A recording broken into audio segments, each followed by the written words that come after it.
आता हे असं चालणारच आहे. थोड्या थोड्या गोष्टी करता त्या प्रत्येक गोष्टीचं उत्तर दिलंच पाहिजे असं काही नाही. कारण आता तुम्हाला जो सामना करायचा तो एका ऍक्टर बरोबर करायचा आणि तुम्हाला माहिती आहे की त्याचं स्क्रिप्ट दुसरं कोणाचं तरी असतं आणि त्यामुळे ते आता व्यावहारिक जीवनामध्ये जर सगळं असंच बोलायचं म्हटलं तर शक्य आहे का?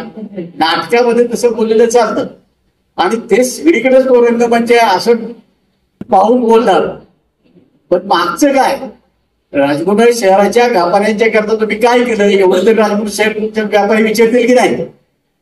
किंवा कोणी 5 वर्षात तुम्ही आलात का, भेटलात का, कोणाची ओळख आहे का, काही संबंध आहे का, त्याच्या अडचणी आहेत का, कोरोनाच्या कालखंडामध्ये काही अडचणी आल्या, मध्यंतरी काही अडचणी आल्या, सोन्या चांदीच्या व्यापाराच्या अडचणी आल्या, मध्ये पोलिसांनी त्रास दिला, हे सगळे आले माझ्याकडे. गेले 2 प्रश्न मी सोडवला. अनेक समाजाच्या अडचणी त्यावेळेला तुम्ही कुठं होता हे एकदा सांगितलं पाहिजे. दुसऱ्या पण कुठे गप्पा करायच्या काय? आमचे नानासाहेब नवले असायचे, भाषण करायला गेले वस्तुस्थिती बोलायचं होता. देशाच्या सीमेवर काय झालं, काय झालं ते बदलला राज्य करते. इथं राजमुंड्री शहराचं काय? इथे प्यायला नीट पाणी नाही, इथल्या ड्रेनेजची समस्या आहे, इथल्या रस्त्यांची समस्या आहे. आता त्याच्यावर कोण काय करायचं? इथल्या शहराकरता काही आपण केलं का हे एकदा त्यांनी सांगावं. जर आपण काही केलंच नसेल, त्या विकासामध्ये काही भरच घातली नसेल तर आपला कुठला अधिकार ते तरी एकदा आपण सांगावं. जर दादांच्याकडे या परिसरामध्ये काम करणारे कार्यकर्ते हे सगळे कार्यकर्ते जायचे, दादा या ठिकाणी अडचण आहे आम्हाला मदत करा, मग ते त्या संबंधित मंत्री जायचे, मुख्यमंत्र्यांकडे जायचे. काही ना काही कामं आपल्याला कशी टाकतील याचा विचार या निमित्तानं तुम्ही केल्या. यांनी कुठला विचार केला? कधी कोणाला भेटले? ते कार्यालय इथं काढलं ते गावाच्या बाहेर, कारण फुकटचं रुपया खर्च नाही. इथं लोकांचं काय? कधी बाजारपेठा आलेत का, कधी बसलेत का, लोकांच्या समस्या सोडवणार का?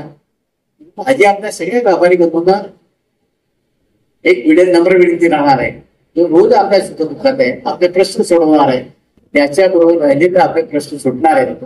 आणि मग आपण ते म्हणतात काय की पळतीच्या मागे गेलो तर मग आपली अडचण निर्माण होते. हक्काची माणसं गमवू नका. त्या काम करणाऱ्या माणसाच्या लोकांचे प्रश्न समजून घेणाऱ्या माणसाच्या मागे राहिले तर आपल्या अनेक अडचणी भविष्यातल्यामध्ये सुटतील. शेवटी देशाच्या राजकारणाचे होणार आहे, राज्याच्या राजकारणाचे सगळे होणार आहे, पण राजमुंड्री शहराचं काय होणार आहे हा तुमच्या माझ्या दुसरे फार महत्वाचा मुद्दा आहे.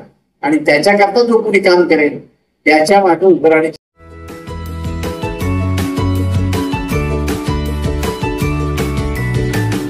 बातम्या शेतीच्या,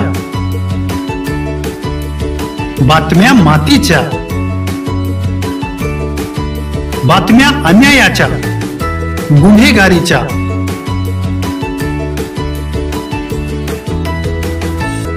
राजकारणाच्या आणि समाजकारणाच्या,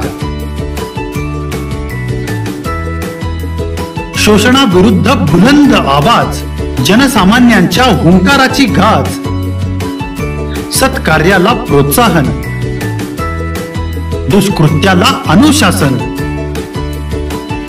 निर्भीड, निस्पृह, सडेतोड, बेधडक आणि रोखटोक म्हणजेच विघ्नहर टाइम्स. शोध बातमीचा, ध्यास सत्याचा.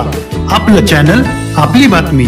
सबस्क्राईब तर कराच, पण बेल आयकॉनवर क्लिक करायलाही विसरू नका.